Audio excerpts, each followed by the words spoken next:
Hey, what's up, everybody? It's your boy Larry Loke. This is Public Report. Thank you for joining us. Today we have a cast of different people that are going to share their ideas in regards to locally and nationally, as well as possibly internationally, topics and issues currently going on with our society. So we have Mike who's joined us. We have Wes that's joining us. We have Oak that's joining us. We have Aaron, Theo, and as well as Nico. Gentlemen, thank you for showing up today. Peace. All right. Yeah. So we're just gonna get into it, okay? And this is part of the reason why I wanted to have this conversation. Well, it started with this and then went into a whole different other realm. So the COVID thing, let's talk about it. First and foremost, they told us this was going to be the worst thing ever, where we got a lockdown, and some people got upset about it, and then long story short, I mean, we did have a lot of death and people getting injured, but how do you feel about how the government looked at it, as well as the public's perspective? Who wants to go first? It doesn't matter. I'll take it. All right, go ahead, Nico. How's my video or audio? You're sounding good, man. You're sounding good. All right, let's go over this. So first off, let's just put it out there that our nation was entirely, when this first hit, the administration was not ready at all. Matter of fact, about a few months before that, they actually fired a whole team of pandemologists that were specifically assigned for this sort of thing. So let's mention on the first few weeks, United States was maybe capable of testing maybe 1,000 people a day.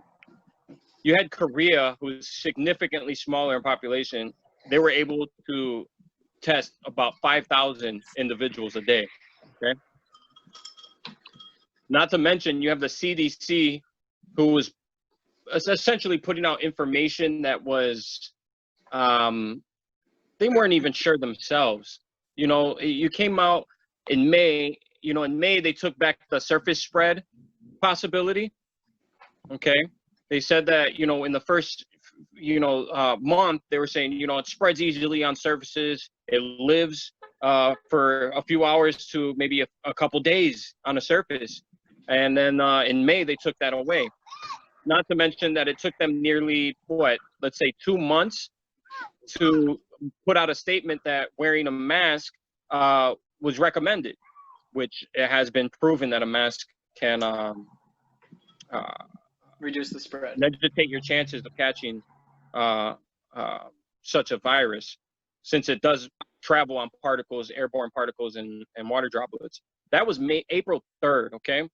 You have an administration, okay, that still does not agree within themselves, whether, to wear PPE or not. Well, okay. I'm not going to go into...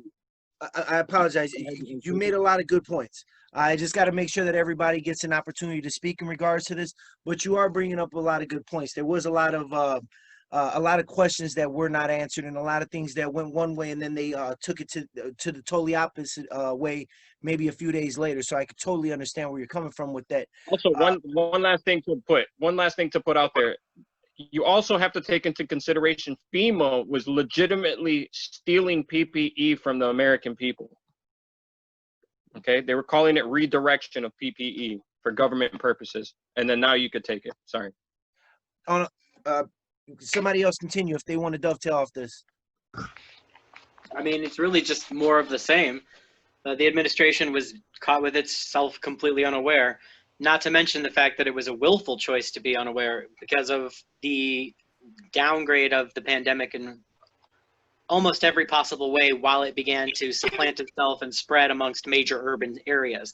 It wasn't until the spread started to reach a suburban and rural populace that suddenly you couldn't ignore that this wasn't something that you could contain through rash quarantine measures in some fashion. But at that point, just by today's standards, just knowing a virus can incubate for at least 3 to 5 days before it would show a symptom, you already know that you've missed the mark. So just like generally the lack of knowledge amongst the entire administration, both local and federal, state and federal, and even local, like, was just completely baffling to me. But on a global, not some. Pardon me, I may ask a quick question. So Please. On a global level, though, there still were a lot of questions as well. So there was a lot of things where there weren't a lot of answers. And say something about that. There were a lot of things about that, but there were a lot of things about that, but in particular, nations like Korea, as was brought up, were prepared for it. Other countries that have seen pandemics and what they can do, both to an economy and to a populace of tax-paying citizens, just in a capitalist standpoint, you can't ignore what that's going to do to the bottom line of anybody. Like, I'm not even going to get into the human aspect of it, because I think we all agree that humanity is worth preserving.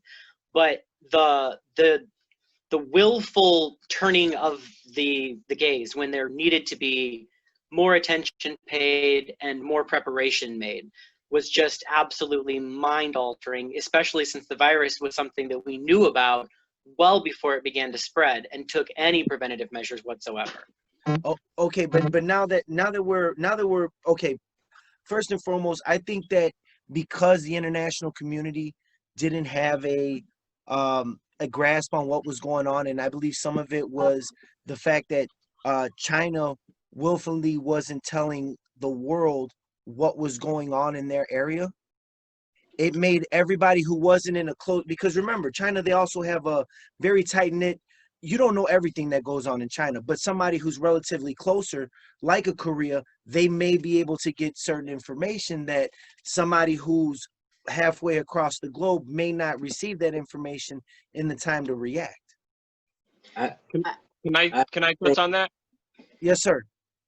So I had a friend, still have a friend, Jarius. His name's Jarius King from Chicago. He's in Hong Kong, actually, as we speak. He's been there for a few years. So somebody on the ground. Somebody on the ground. Yeah, he's a break dancer from Chicago, well known. And you know, I grew up with the guy. Tell me why, and I'm not making any assertions or saying that there's a conspiracy, but I'm just going to state the timeline of how things went down. You had civil unrest in Hong Kong, okay? You have Hong Kong citizens who are not properly armed, right? And still waging war against armed officers, right? Peace officers. You and I had a discussion about this too. Yep. Yeah. And then suddenly you have the COVID virus taken off, right? The streets are suddenly cleared. Okay, they're mandating that you got to stay inside. That was probably, I want to say, what, a month and a half, 2 months before we really started shutting down. 2 months. 2 months. 2 months, right? They started locking down just before the new year, so around late January or mid-January, yeah. And I remember those reports as well. So I'm not saying that the Chinese government maybe possibly, did something to quell civil unrest or maybe buy themselves some time from their own citizens in Hong Kong fighting from being assimilated into Chinese, the Chinese empire. But I don't know, man. It looks very, so maybe it's a lie that's. So you're saying maybe it's a lie that spread, and because this particular antibody shows up in XYZ case, potentially, China made a boogeyman, and the world fell for it. I'm not going to say that the world fell for it, but maybe China was trying to use it against their.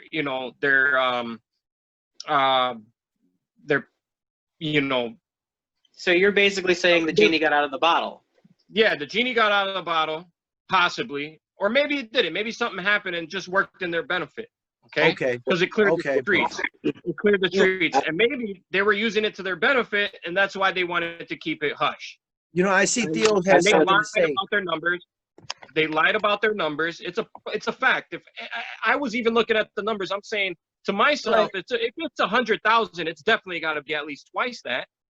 To keep Okay. it on task though, like, are we talking about the origins of the virus now, or are we talking about the government's response to it? Well, I'm still stating the government's response. Okay.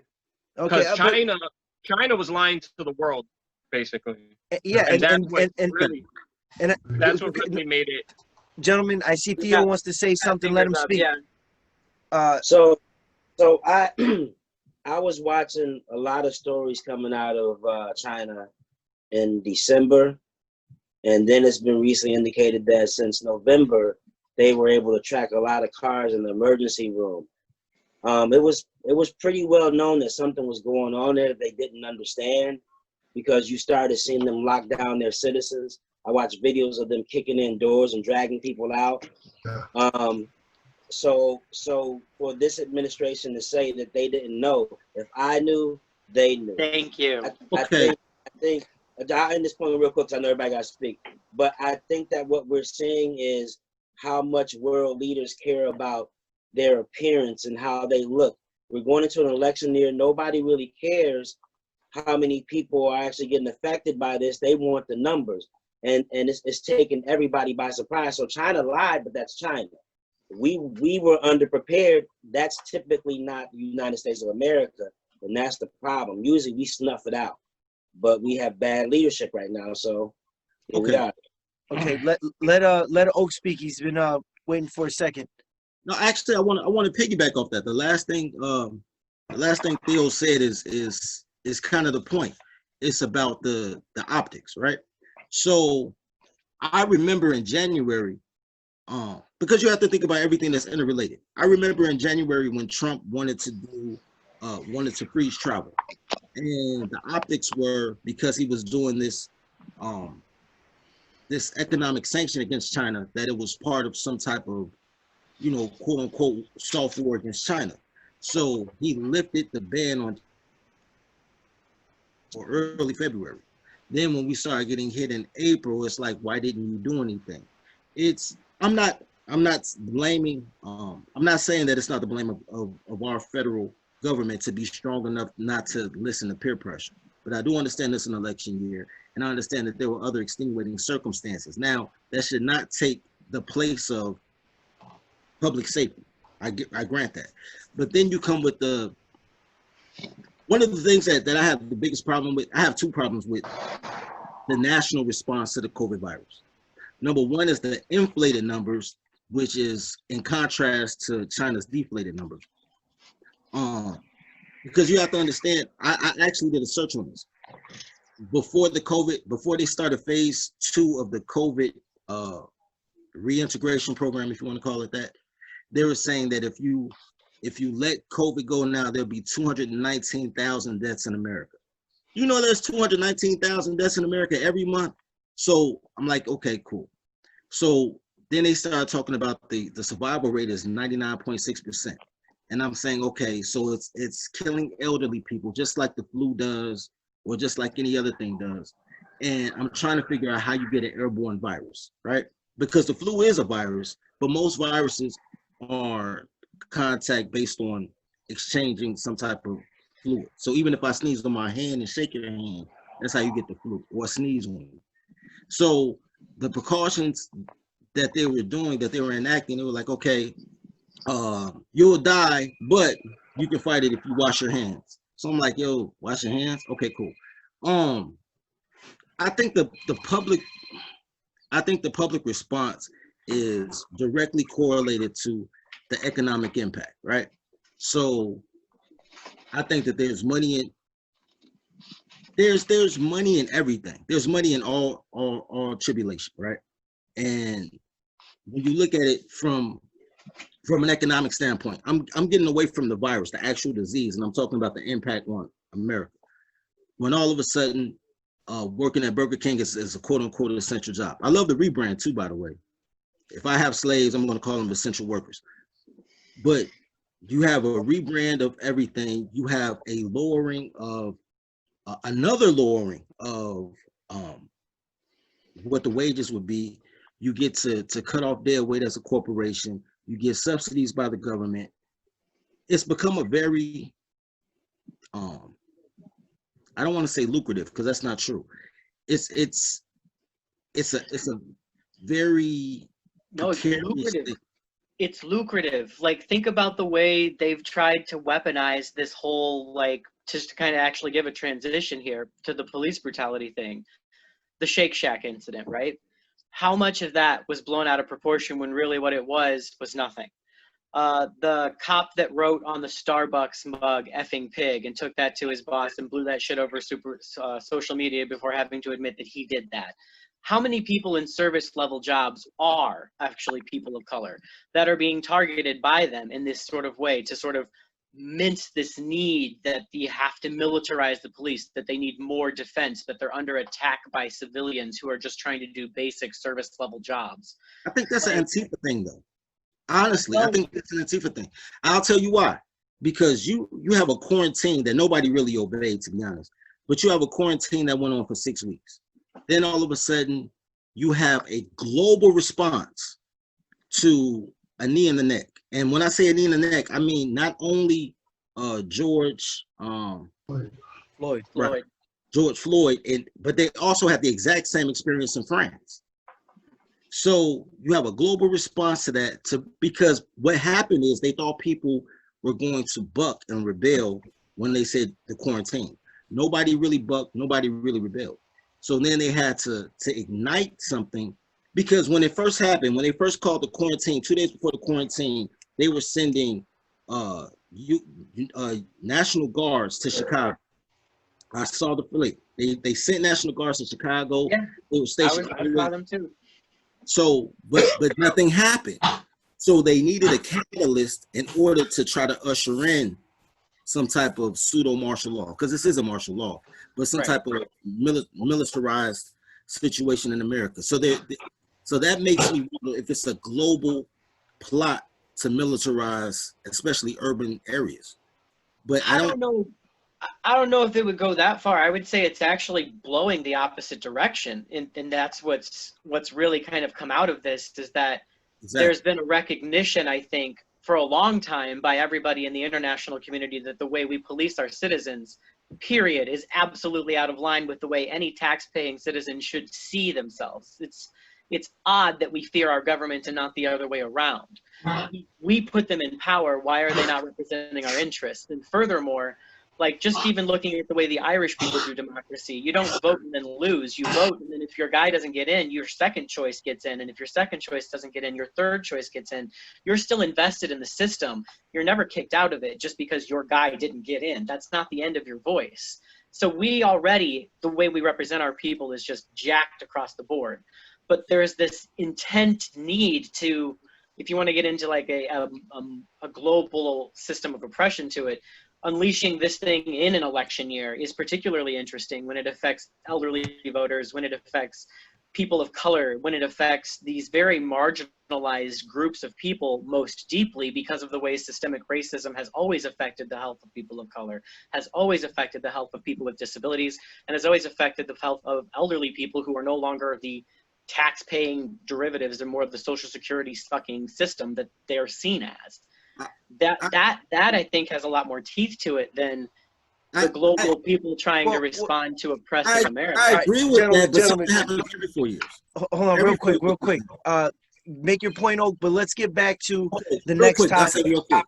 Every 4 years, something happens to galvanize. The only difference between now and SARS or the crime bill or anything else is there was nothing else to do because of quarantine. So people paid attention. Yes. That's it. That's the underlying factor, that people had nothing else to do, so they paid attention. Okay. Might I add, last addition, but both governments are using this tactically against their working class and middle class citizens. But see, that's the thing. You have the two. Okay, so we're going. Okay, are you speaking in regards to the civil unrest in regards to COVID, or you're speaking in regards to the the police brutality. I'm I think they're speaking saying in they're the same regards to- thing. Yeah, Yeah. I think I'm speaking in regards to COVID, first off. Okay. But I'm also speaking in regards to the global reaction.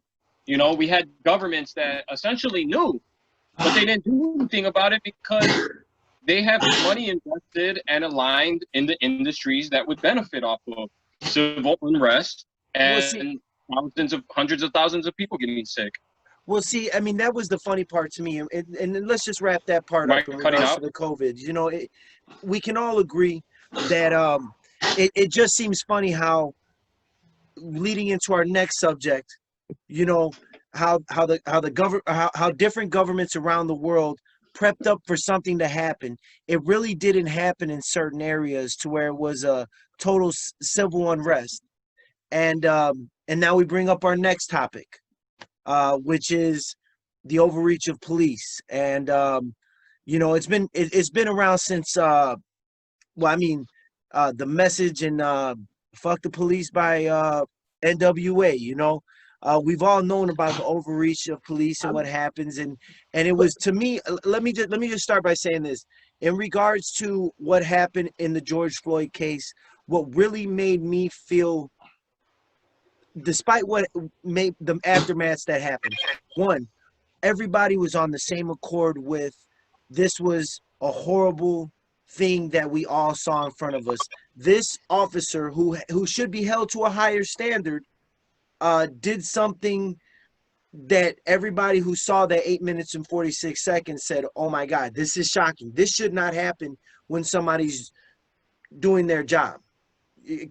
Can we agree that there was a moment where anybody across the aisle saw that, okay, this is what everybody, if you've never seen somebody get their ass whooped by the police, at that moment, you looked at that and you said, oh, that's what they're talking about when they say they get their ass whooped by the police. Like, not to cut You see bro. what I'm saying? Like, That's Right. like, look, that's murder. exactly. Right. No. But you understand that is the total, that is the total epitome of overreach. Is murder. Is taking somebody's life. You see what I'm saying? Definitely. And that starts there's- with interactions. That starts with, but anyway. That's not.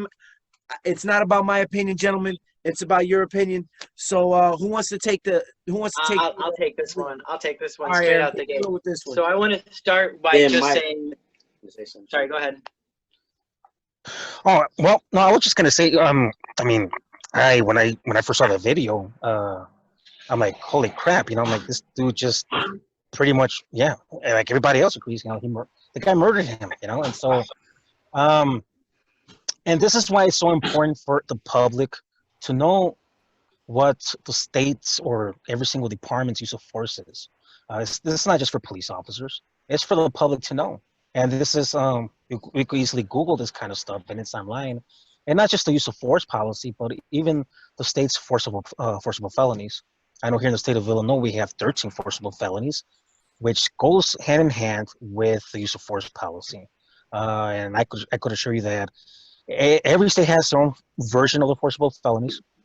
And if you ask any police officer, can you name me one? They probably forgot. Why? Because whatever they learned in their academy, that shit just went out the window. Excuse my language, guys. But but for instance, here in the state of Illinois, our 13 forcible felonies would be treason, first-degree murder, second-degree murder, criminal sexual assault, aggravated criminal sexual assault, predatory criminal sexual assault of a child, arson, aggravated arson, kidnapping, aggravated kidnapping, arson, aggravated arson. I think I named those two already. Robbery, burglary, residential burglary, aggravated battery resulting in great bodily harm, and home invasion. So what does that mean? Shit, what that means, if I see somebody freaking committing sexual assault, if you're an officer, you tell them to stop, they don't want to stop. And now you're using the use of force, which you have a cooperative person, you got a passive resistor, you got active resistors, aggressive assailants, and then you got the lead force. So you use both methods, and that's how you say, well, what step am I going to take to make sure this idiot stops? Now, what we saw in Minneapolis, there was no need to use deadly force at all whatsoever. And you're Because saying he was not- it's a training issue. So that's exactly where I was going to jump in with this, though, right? Like there's two conversations happening here at the same time that everybody's trying to make the same one, which is why it gets so confusing.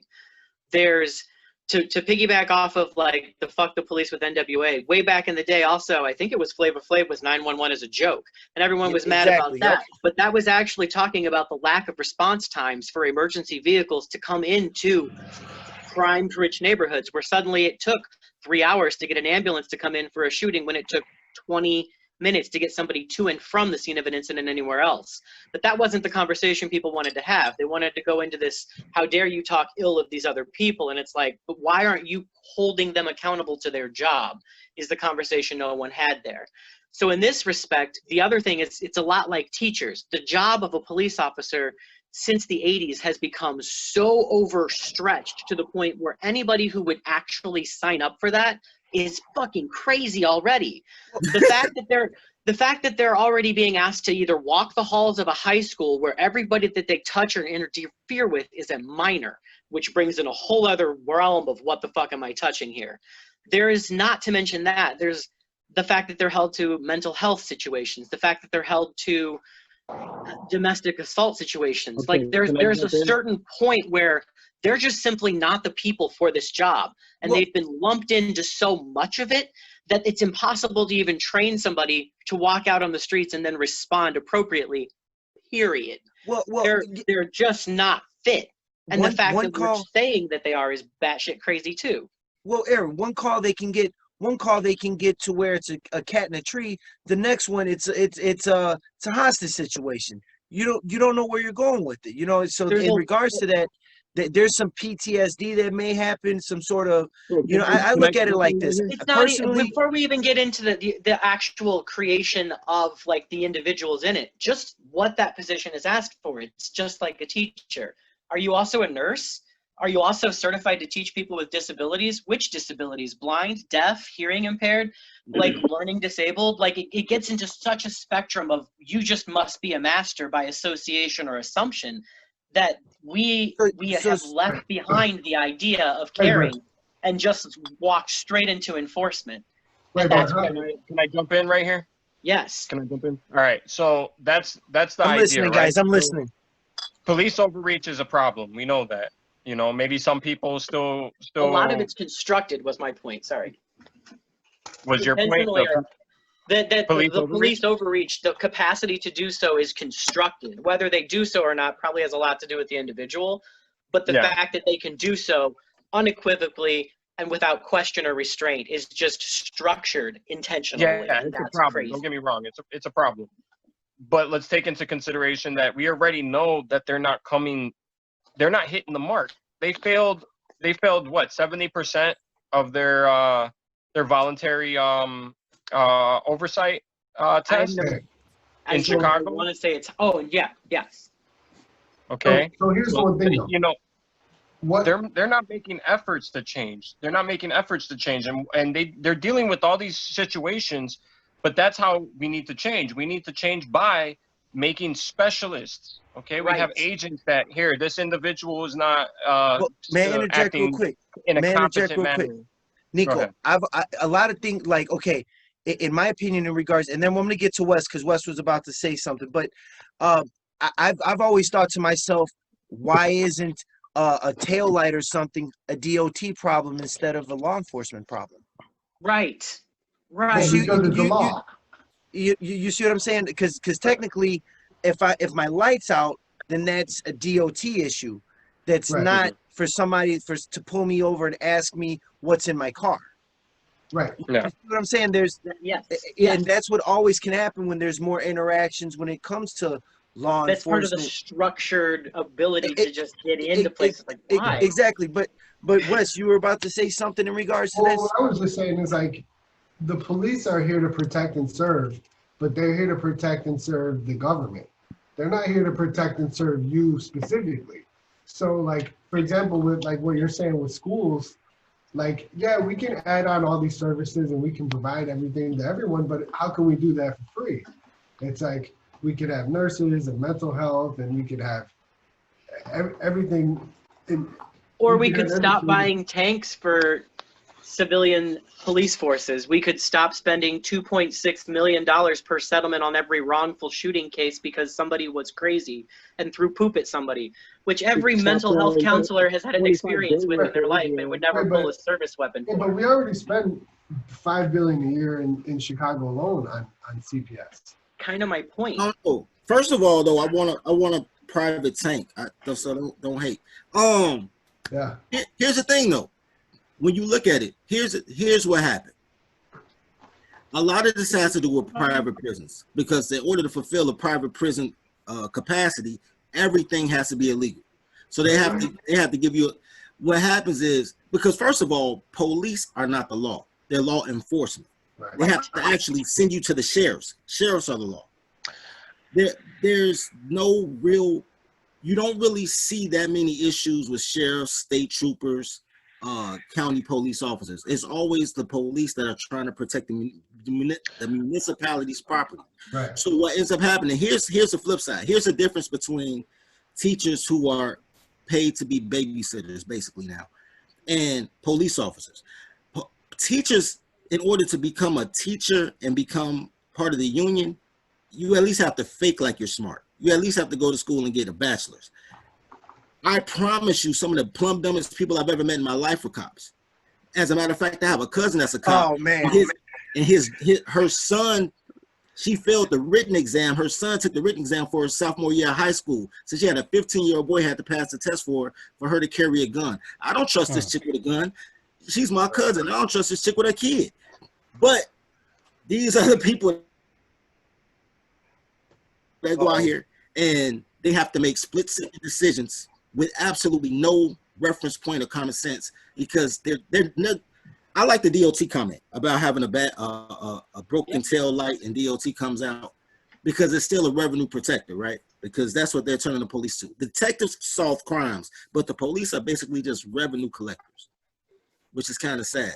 They put tickets Since on the your 80s. car. Yeah. Well, look at the root of where police come from. Well, Exactly. slave catchers or Yeah, and then you have to look at, especially in Chicago, you have to look at all the things that Richard M. Daley did as far as like selling off all the services from everything. Yep. So now the police have even more things to do. To pay the And bills. Right, Yeah. but what about the judges? The judges are the people who are putting it into practice because the police are just funneling it in, and then the prosecutors are the ones who are deciding if there's charges, and then the judges are the ones that are kind of like tilting the scales. So Well, I it's mean, like- that's the most easy to overcome and overturn like section of civil law, right? Is just to replace your judges with the people who are going to interpret the laws correctly or appropriately. Well, But you run into so many qualification issues there that it's like the same Yeah, but issue we were just yeah, but talking in- about with police and But in teachers. Chicago, all of our judges are the same party as the people who write the laws. I mean, Chicago, you got 50 aldermen, you're 50 Democrats. All the judges are Democrats. The prosecutor's a Democrat. The mayor's the Democrat. Like, you know, it's like who's writing the laws, who's enforcing the laws. It's not just the police. It's the lawmakers. They're the ones writing the laws. well, police don't know the law. That's what I mean. Well, I would have to disagree with that because, well, I don't think, well, I disagree, but then I agree as well. So we have state statutes, ILCS, ILCSs, LCPS, yep. right? And so, I mean, anybody, you could Google all the ILCSs that we have. I don't think anybody memorizes all of them. I know one person who does, and that's because only he's an instructor. The guy's an That's instructor, his job. and That's he's his job. one of the. Yes, and he's one of the presidents of a police academy in the state of Illinois. So he memorizes that, the ILCS is like he memorizes scripture, like a pastor or a preacher, right? Will memorize scripture, and so there is a lot of state statutes, and then you got to deal with your local city ordinance, your local city laws. And It's a lot to to me, memorize. that's more of a constitutional issue because if you kept What? it more in a constitutional context, you would never have to worry about. But it is. It's held in and- accordance with the state constitution. Yeah, Well, but okay. You know. Let's No, stay you're on. right. Wait. Sorry, guys. Let's go. Let's get to the next subject because we're getting really good. But we got to make sure everybody's good with time as well. Theo had to cut out, so unfortunately, we're not going to be able to have Theo for the rest of the interview. So I just want to let you guys know that. Yeah. Let's move to the next thing that came out of this, which was the protests, the subsequent riots. Some people said, excuse me, and now, it turned into anarchy in some places. Some people could say that. I'm not gonna, I'm not gonna totally say it was all crazies throwing stuff and burning down buildings, but at the same time, I did see a lot of people that were just peacefully protesting as well. So let's touch that subject if we can. What's going on with how do you guys feel about what had ended up being a protest about police brutality and now is turning into a bunch of causes, if you will, and turning into violence in some places? What do we think about that? Who'd like to start this conversation off? I'll kick this one off. I'll start this one off. A friend of mine told me the peaceful protests in Chicago were peaceful. A lot of Generation Zs, a couple millennials, because it's their turn. We had our turn in the 90s to do our marches. I get it. And everything was peaceful until Lori Lightfoot raised the bridges and then brought the police in. And the police tried to assault the young protesters, and the protesters fought back. So that is what it is. Chaos will ensue. My thing about the looting is this, plain and simple. Looting is groupthink, right? So it's a mindless thing, but I'll tell you what I know for a fact. People who steal don't burn. I don't know anybody that shoplifts and burns the grocery store after they walk out the door. So there are actually reports of Antifa coming through and burning certain buildings. So when I hear things like Walgreens and Walmart saying, or Target, what was it, Target, that said, man, burn our stores, we don't care, we'll rebuild. I'm like, oh my God, they don't have riot insurance, but they have fire insurance. They're gonna get out like a fat rat. So I really started thinking that the fire part was part of a bigger insurance job, really. Yeah, I agree. But the actual, well, we loot for nothing. I told the young guy, and I'm gonna make this short though, so other people can get on. It was a guy, he was about 29. He said, this is crazy. He thought it was the end of the world. Everyone was gonna die, anarchy, they were gonna bomb the city. I told him, I said, man, you too young to remember Rodney King. I said, Yeah. It's gonna be fine. we'll be all right. You know what I'm saying? So that's how I felt about that, man. I don't really have a particular gauge on, but I will say this too. Every cause, ironically enough, every cause happens because a black man is killed, right? No matter what happens, somebody's going, and it's always going to be somebody gay too for some reason.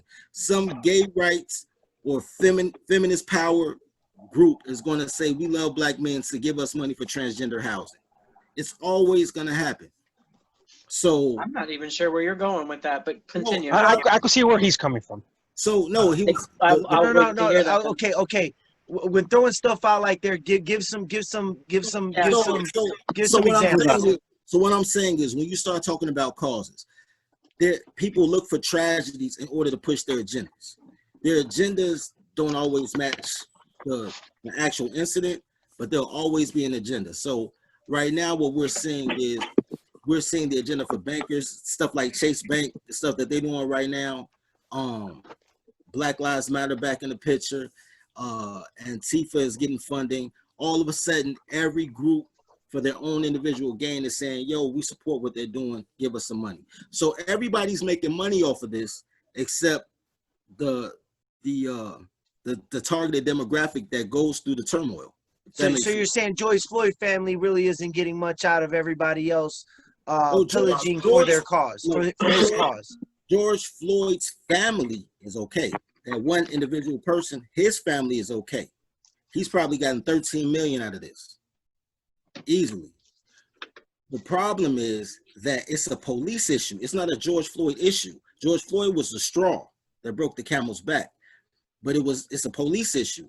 And the same people that are being over-policed, the same demographics that are in the highest risk zone of being abused by the police. Yeah, right, okay. aren't getting anything from this. Oh, okay, so what you're saying is okay, so to make it clear, you're saying like a organization that is typically you know, a pro homosexual rights would help out somebody in a situation to where it's police brutality because at one point in time they have been subjugated to said practice. No, I'm saying that all the organizations that have the greatest marketing dollar, if I want to help a homeless person, right? I'm immediately thinking Habitat for Humanity. I'm thinking United Way. I'm thinking a certain homeless shelter, right? That's your immediate thought. So if the marketing is we're here to help Black people, you're immediately thinking Black Lives Matter, which was a hashtag on Twitter that somebody made an organization. You're immediately thinking the NAACP or the Urban League, which the Urban League spends all their money making sure that single mothers are okay. Their whole agenda is liberal, feminist, you know what I'm saying, transgender. You don't have to believe me. Trust me on that though. I've watched the Urban League steal at least $350 million in the last 10 years. And I always say, if y'all really understood what they were about, you'll be tiki torching every Urban League office. But I don't understand what you're talking about. Can you explain what you mean by that? Are you saying that they are robbing from the cause of exactly Black what I'm lives for exactly the profit of their feminist queer agendas? That's exactly What if those feminist or queer lives are Black? Do they still count in your mind? No, because See, that's already I'm done with your claim. Wait, gentlemen. You rewrote their Blackness over whether they're a woman or queer. No, I didn't. What I'm saying is, if the gentlemen, we're getting off the subject, but I'll let you go about 2 more minutes because this seems interesting. I need 30 seconds. This seems very interesting. No offense to anybody, but 30 seconds to redirect. 30 seconds to redirect. If you're not if you're not the target, then it's not benefiting the target. The target is very rarely women and very, very rarely queers. I'm not saying that queers don't get abused, but they don't normally get killed. Actually, Are you serious? violence on women and Black transgender. transgender women are one of the biggest targets of violence, and in fact, a gay panic defense is a valid legal defense for manslaughter charges in at least 36 states. Don't come to me with that bullshit. From police? No, from anybody. From That's fucking anybody. Okay, that's what I'm saying. But Black Lives Matter only shows up when police are involved. They don't come when on black crime. They don't show up and say LGBTQ community was abused. They only show up when a white police officer kills. They don't even show up when a white police officer kills a white person or a black. I hear that. I hear what you're saying there. I hear you on. I'm saying if you're passing out your hat for this, that's what I'm saying. If you're passing out a hat for this, then put it toward this. I'm not saying that they're not everybody's at risk. I'm not saying that. I'm saying that that's what you said the money's for. Spend the money on what you say the money's for. It's like I agree with that, but I need proof. What is your site? Where did you cite? Okay, gentlemen, we're talking numbers and we're talking about this is a whole different gentlemen. This is a whole different show. That's a whole different show, gentlemen. All right, and I'll be glad to talk about that in the next writings of the next questions and whatnot. But let's stay to the topics that we got, if we could. All right. So what ends up happening? Okay, so we have the protest, antagonized with the different people. Now we've got people kind of we've got the corporations that are actually going along with the cause, which makes me always concerned when the corporations are going for causes, just generally. But now subsequently after this happens, now we've got the Chopper, the Chaz, we've got institutions that are taking down statues and they're also changing names and whatnot. You know, from a historical aspect, I understand taking away the losers, you know, and putting them in a museum or whatnot. And when I refer to the losers, I mean the people who lost in like the Confederacy. You know, that they also need to be recognized as a part of American history, but they're the losers in American history. But then we also have things like, for example, my old grammar school, there's a petition for Andrew Jackson to be taken off of the name of that particular school. You know, we've got you know, Christopher Columbus coming down. We know that guy is a big part of Italian history. You know, how do we feel about this situation that's going on? And I'm just gonna leave it. I'm leaving it up to the panel, guys. I'm just asking the question. So whoever wants to take the reins on this question. Yeah, well, you know, I've been asking myself, what does that all have to do with the protests in regards to George Floyd? Decolonization of the mind. Well, sort of. It's kind of like nobody really cried when we took Saddam's statue down, right? Like, it comes down to what those statues represent to the people who suddenly now have a voice in the mainstream of American consciousness, just for now, because apparently we're bored enough to pay attention. Christopher Columbus has a hand in on creating the Middle Passage, which was used to transport slaves from West Africa to South America, the Caribbean, and southern United States. So you have to understand why, you know, his part was so huge in what we call American history, even though he never actually touched brown in the northern U.S. Okay, so should let's get back on topic. Hold on, I'm gonna get back on topic. Pulling down his statue specifically, it's American. It's as American as apple pie. You know what I mean? You got to take into consideration people like me as a Puerto Rican American. He's essentially the colonizer of my, you know, ancestors.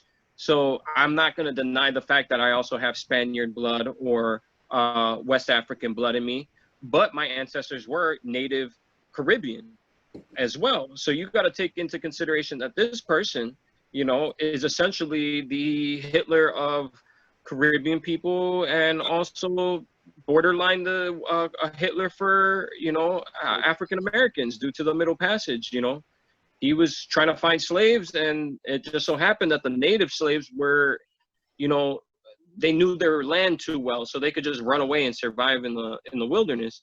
So that's why they went over to West Africa to get slaves, because they didn't know the land. You know, the colonizers didn't know the land, but they can keep them, and they're not going to run away. You know, but then you had communities such as the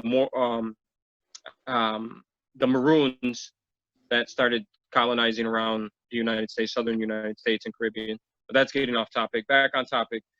Pulling down these statues, we were, you know, United States during the Revolution, we pulled down King George's statues all over the United States.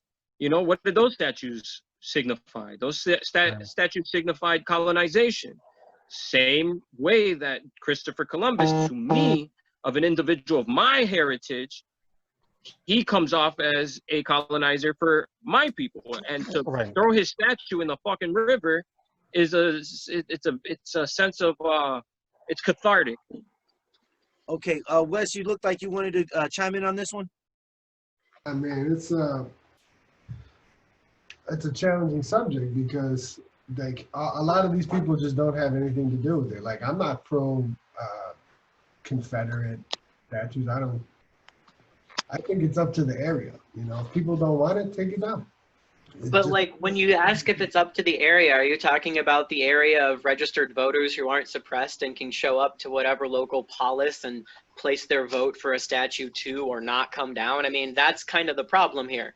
People have lost faith in that system, so they're just like, fuck it, I got a rope and a truck. I'm done. Okay, then, so where does that end though? So if someone feels differently than you, can they just come to your area and just tear your stuff down? Whether Everybody Right. always has and always could, but they don't because I haven't done anything to oppress their people enough that they feel the need to do so. but I'm not someone else might raising up disagree. effigies of people who have suppressed their history and heritage.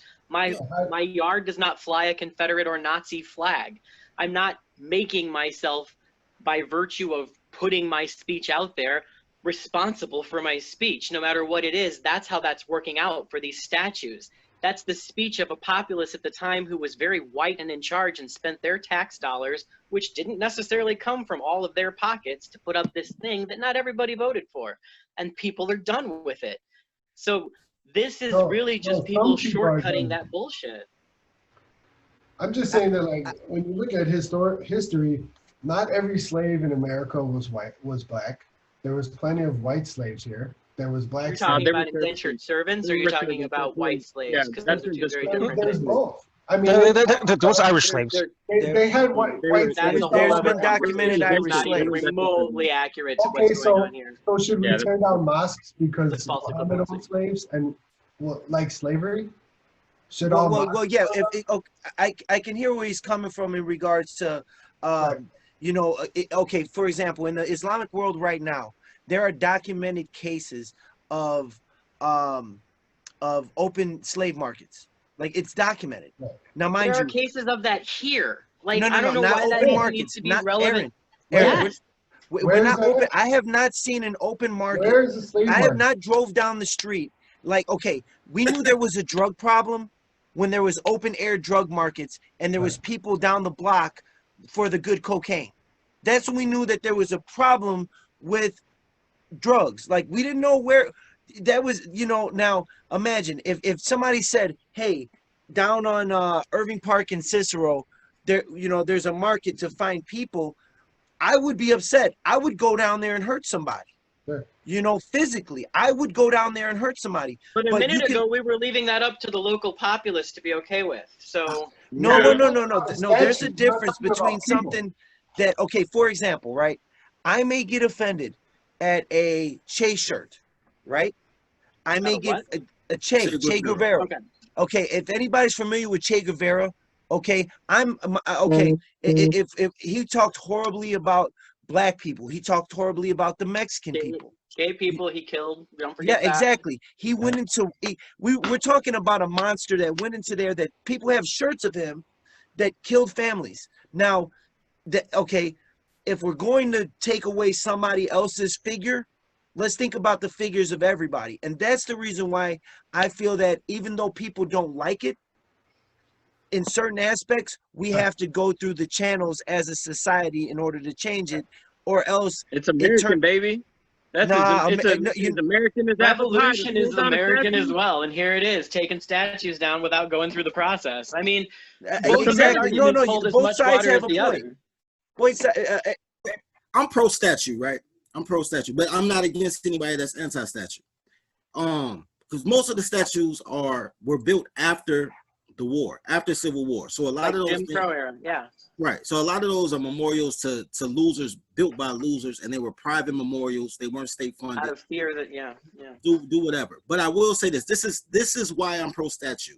2 reasons. But I'm not against anybody who wants to take them down. I really don't care. I'm not that emotionally invested.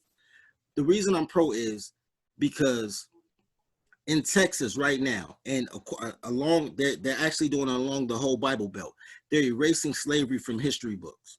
Yep. So they're erasing a part of American history, the same part of American history that they'll take down if they took down the Confederate statues.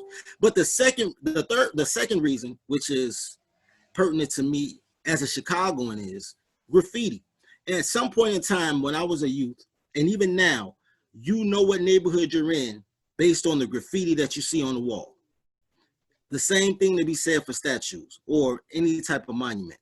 I know what type of atmosphere I'm going into based on the memorials that I see. So there's still sundown towns. Like the green book then, right? Yeah, there's still sundown towns in Illinois. So if I saw a statue that said, yo, if you dark as night, don't be here at night, I'll be like, you know what? I don't need gas right here. I'll keep it moving. But see, as an American, you shouldn't have to deal with that bullshit. As an man. American, you should not. As an American, I should be able to date a girl in Humboldt Park and not get chased out the neighborhood. However, Yeah. that's not the reality.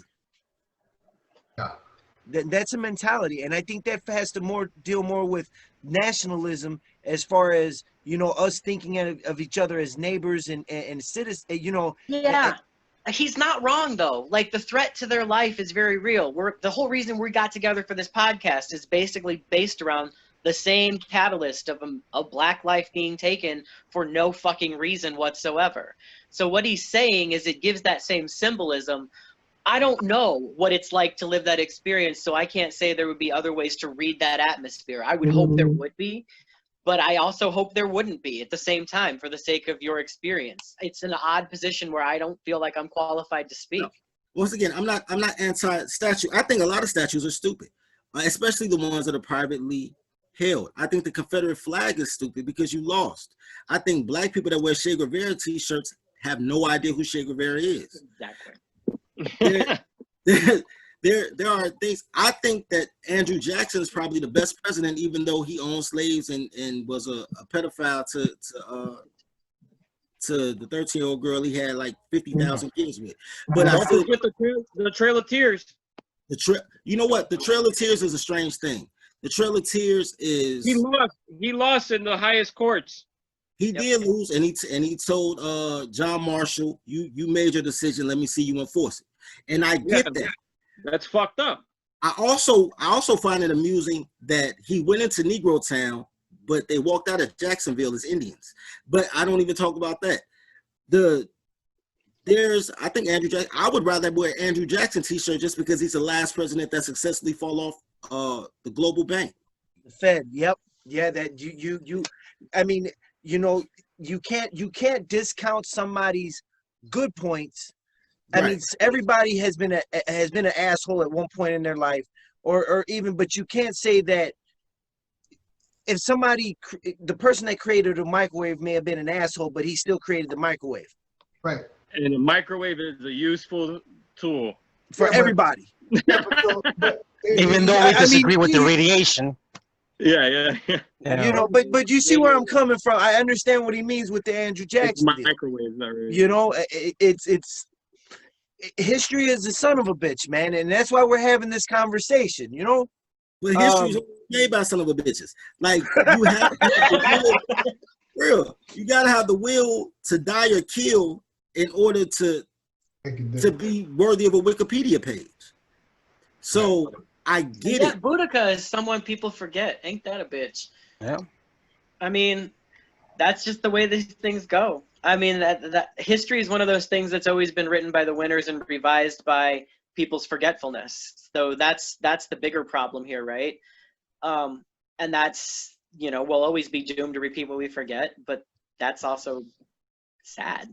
So yeah. I let's mean, leave on that note. No. No. Okay, wait, because I want to get a few more conversations, and I just got a link from Zoom.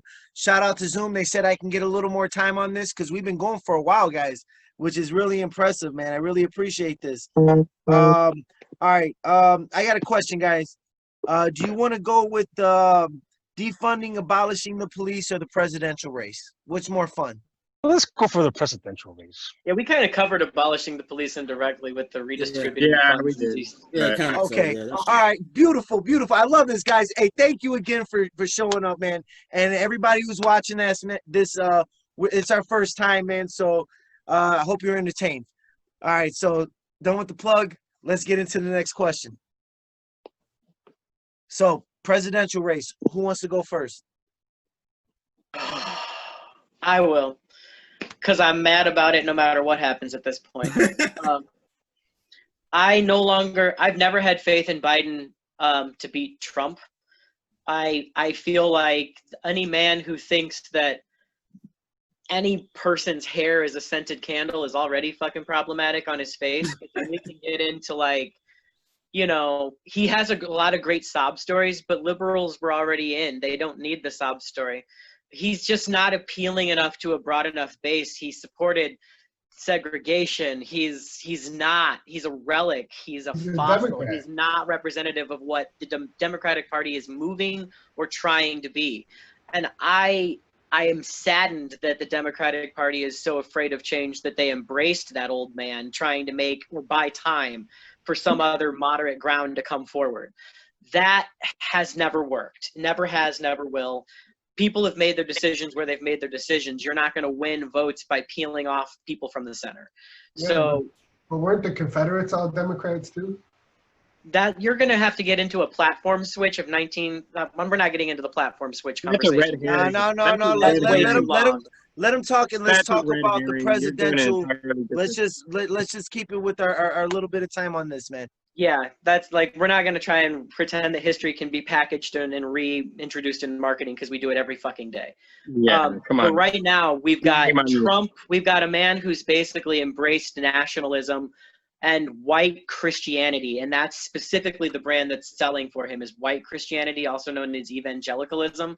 These are people who have embraced John Wayne and, you know, a bunch of other fucking wannabe tough-ass heroes who just stepped off the movie screen that they recognize as some masculine hero that's going to save them by doing things they're afraid to do Don't talk themselves. about John Wayne that way. Come Don't on. talk about John Wayne that way.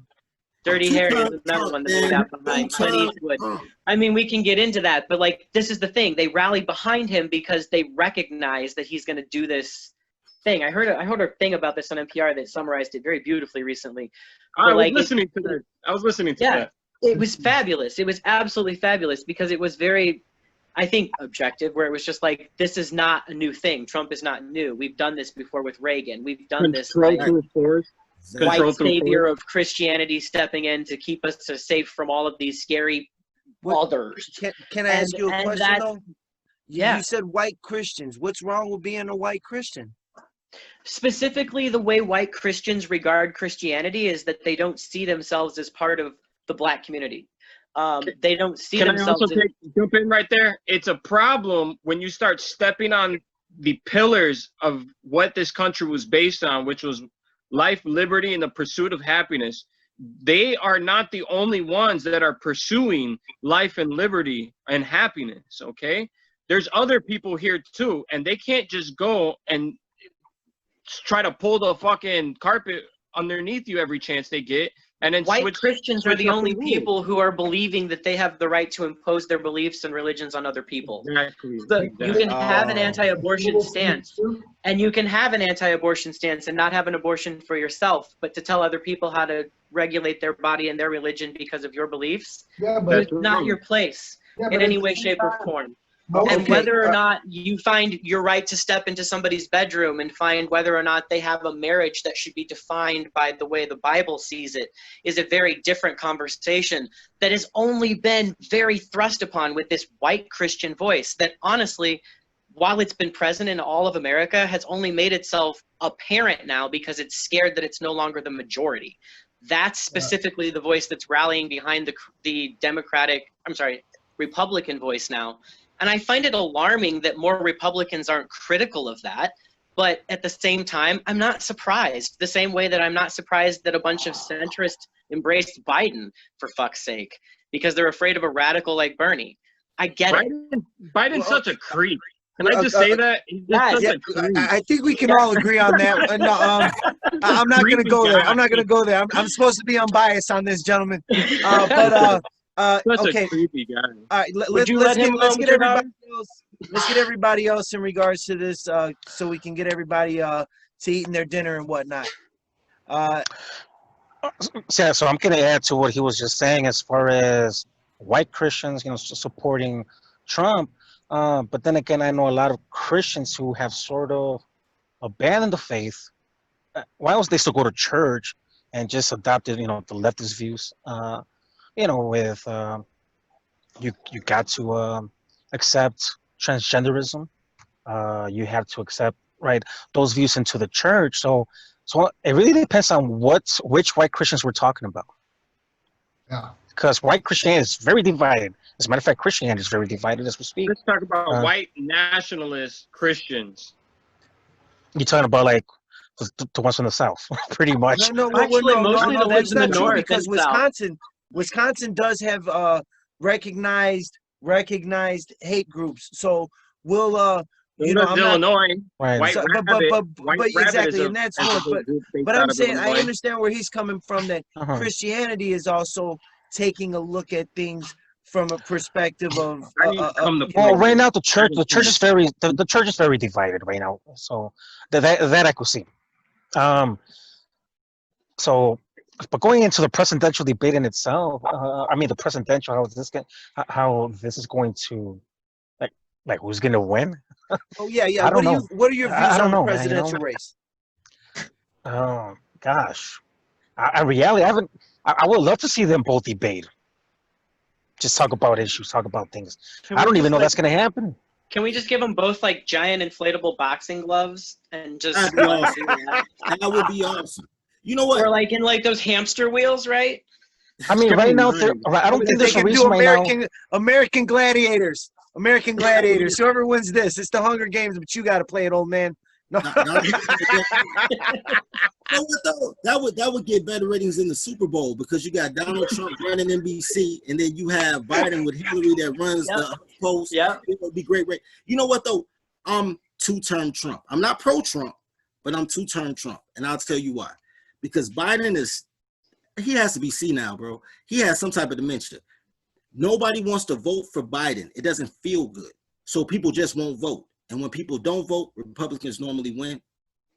And the second reason is because Trump's just goofy enough to be on that I'm not a racist thing.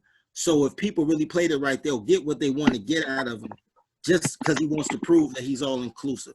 But I don't ever think it's genuine. But basically, but because of the first reason, people are not going to come out to vote for this. Nobody cares about Biden. Nobody. I'll laugh. Hey, honestly, I think like if Charlemagne and Puffy Combs and all them get at the table with Trump, like you said, Trump was probably gonna bow down just to get that vote, man. You know, and Continue. And you know, Biden kind of already made himself look bad. You know, the way he was talking, his cues, his social cues while he was talking to Charlemagne the God. You know, it's like. He was just awkward, man. It was weird. He's just a weird, creepy old man. Creepy old man. But I mean, like, how can you take Biden out of the context of the riots in George Floyd because he's the crime bill writer? He's the dude that created all these laws. I get that too. Honestly, I think it doesn't matter what happened. Yeah. It I just mean, something have nothing to do with that. Biden could have won 4 years ago when everybody was still on Obama high. Yeah. Biden has absolutely a snowball. And Obama did a lot of shit to increase crime penalizations as well during his term. Of course he did. But Obama is such a polarizing figure. He should have been a rapper. Like, he's a great orator. But he's such a polarizing figure that people just liked him. Even Clinton was likable. Bill Clinton came back as an old man trying to help his wife. And I was like, oh my God, Bill Clinton still has it. But there are certain people that are polarizing figures. There's nothing, Biden doesn't look like he's intelligent. He's certainly not articulate. Have you seen this ad where they actually put the words at the bottom and he's not even saying the words? Yeah. Like they have to type it out for you. He's like, yo, he don't know what he's talking about. Just read it. Like, there's nothing about Biden that breeds confidence. So you have to when you look at Biden, you're really looking at Nancy Pelosi because you're looking at who's going to really run the government. Because I don't think he remember where he parked his car, yo.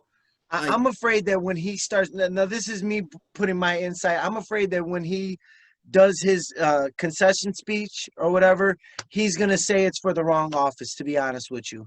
He's going to say it's for the Republican side by accident. You know, I apologize. I lost in the governor's race. What? Joe? You know, but yeah, you know what, guys? Let's wrap this up, man. We've done actually over an hour, man, and I really appreciate you guys showing up.